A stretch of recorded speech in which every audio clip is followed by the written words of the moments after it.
We're going to be looking at Psalm 133. Psalm 133 is a song of ascents. It's part of a collection of psalms found in 120 to 134 that were sung and celebrated as Israelites were on their way up to Jerusalem to worship God and celebrate one of the festivals. So it begins here in verse 1. Behold, how good and pleasant it is when brothers dwell in unity. That's kind of the key theme here that Psalm 133 is highlighting. The blessedness, the goodness of God's people dwelling in unity. And he gives two pictures to illustrate the goodness and pleasantness of God's people dwelling in unity. So the first one is in Psalm 2.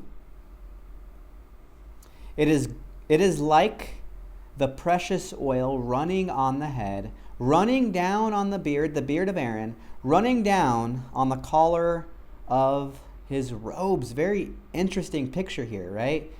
But we see here that this idea of precious oil running on the head and on the beard of Aaron is a picture from Exodus 30, where Aaron and his sons are consecrated or set apart for serving the Lord, right? They are set apart by being anointed with oil. And when they were anointed with oil, there's a lot more that goes along with it. They were consecrated for their office of priest and were able to serve the Lord. So he gives an illustration here.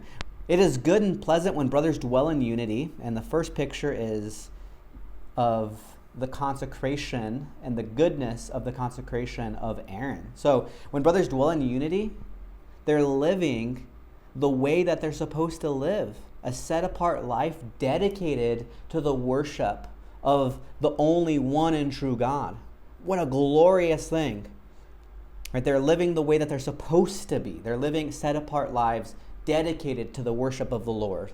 And then he gives a second picture here in verse 3.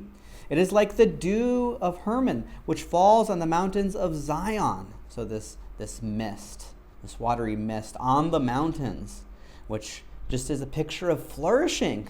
It's a picture of greatness, of abundance, of life, right? For there the Lord has commanded blessings and life forever. So because there's dew, it's able to provide for life on the mountain, for the plants and trees and all the sorts of things that are there.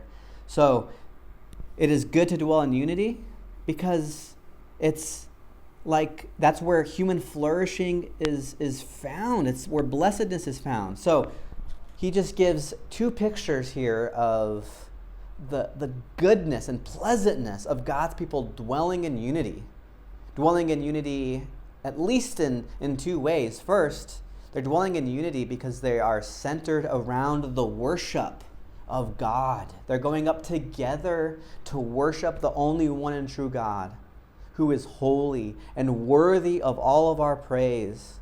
And they're dwelling in unity as they seek to care for one another, as they seek to love one another. And we could go on and on about what the Bible has to say about unity, but it's a pretty big deal. You could read about it in Philippians chapter 2, where he gives the example of Jesus and how believers should have the same mindset as Jesus, and that is considering the interests of others more significant than themselves. Right? The book of Philippians is concerned with unity. Or you could go to John chapter 17 with Jesus' high priestly prayer, talking about how the church is one and how this displays God's glory.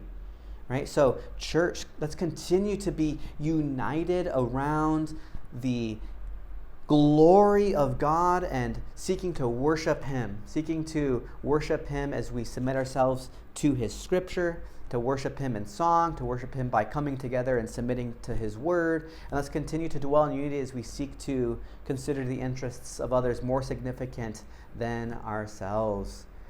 When we do this, we are living the life that we're supposed to live.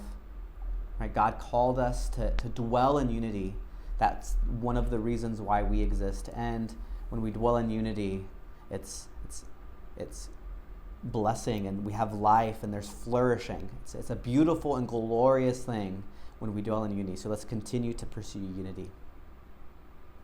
God bless.